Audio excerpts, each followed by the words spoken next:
Hello and welcome to this segment of Arts Talk.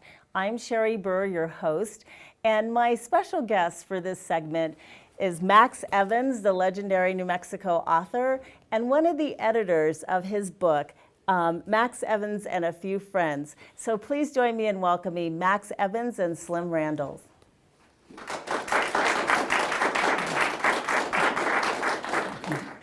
So Max, this book was created to honor the 90th anniversary of your birth. How did you feel or react when you heard that there was this book in production? Well, I didn't know anything about it. These friends of mine just conjured it up, and suddenly I received a copy of the cover in the mail, and I thought, well, that's a beautifully designed cover, and I looked at it, and it was a book about me. I was a little bit embarrassed, and then when I found out the people involved, I was really happy. Oh, good. They were all friends, and it was a great surprise. Right. It would have been bad to have Max Evans and a few enemies. Well, you'd have to have a lot of enemies. Oh, okay. I think he's outlived those. Oh, he's outlived those. Yeah. Yes. And we also didn't want to give him an opportunity to defend himself, you see, in that book. So. I see. So one of the things that happens in this book is there's a lot of drinking involved. As people talk about being friends with you, they start out by, we had lunch, and then the lunch ended at midnight. Well, usually 2 o'clock. Oh, sorry. Yeah. The closing time. Closing time. Legendary lunches. Legendary yes. lunches. Mm-hmm. And Slim, you're also one of the biographer of Max. Just tell us a little bit about that book. Well, that took 3.5 years. And I got to tell you, it was a real challenge because I tape recorded these things to take notes, which I normally don't.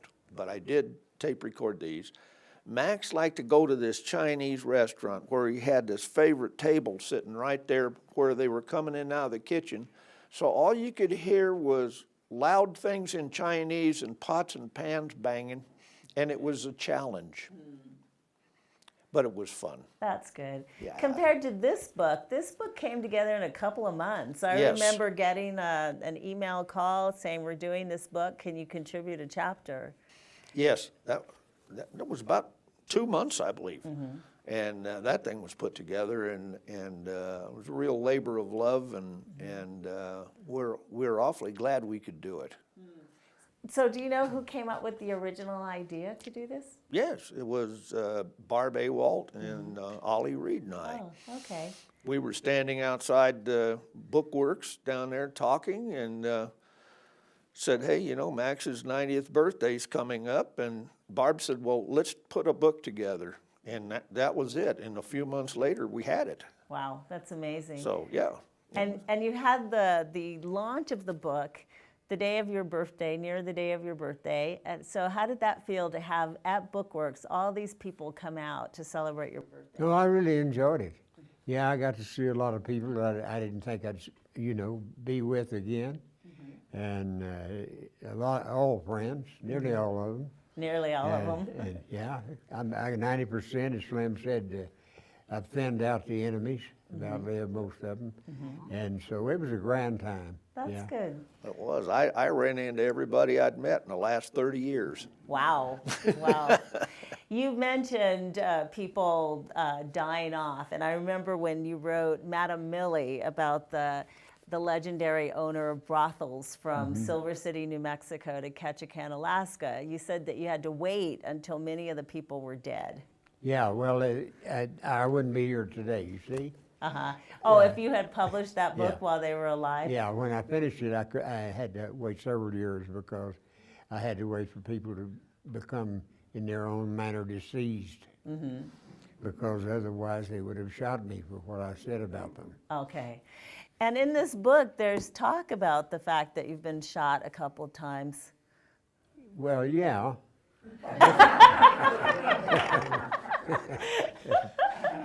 How about let's skip that part of it? Okay.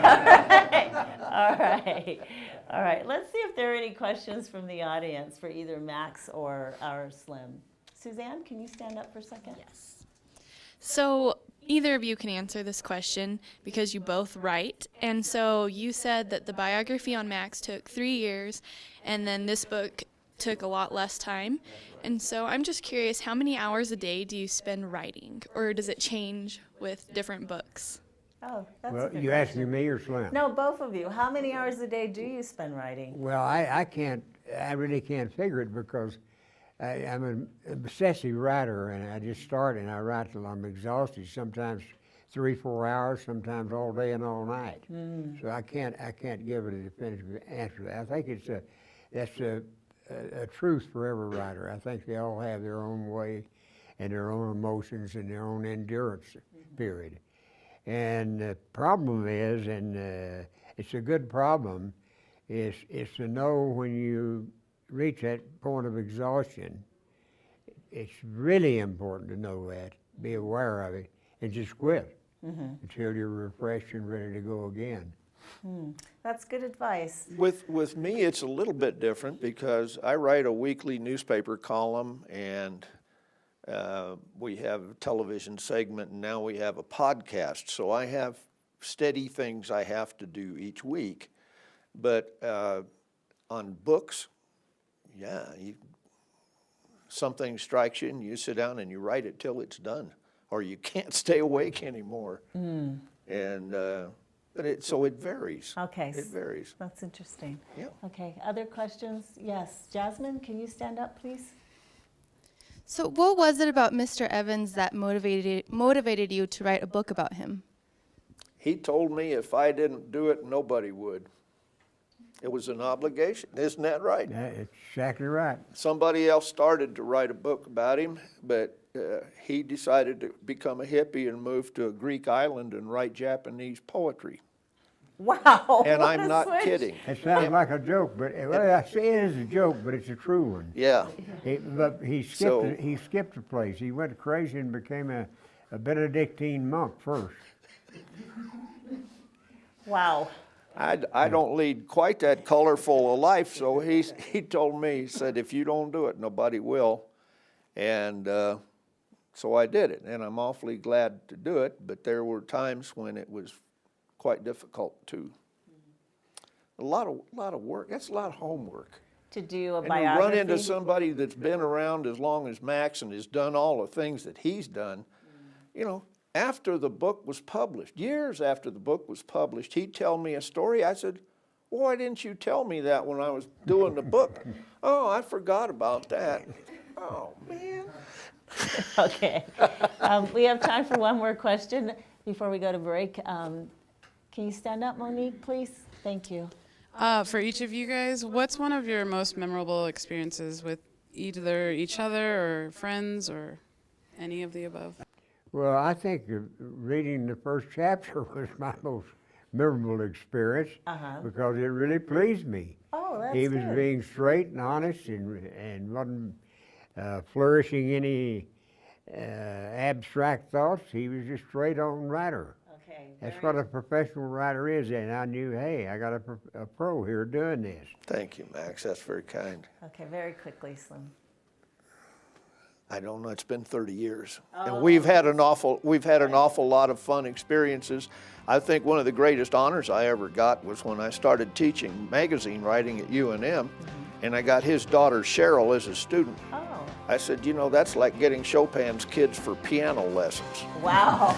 Wow, thank you very You much. bet. So we're going to end this segment with Max Evans and a few friends, and we'll be right back with another one of the editors of the book.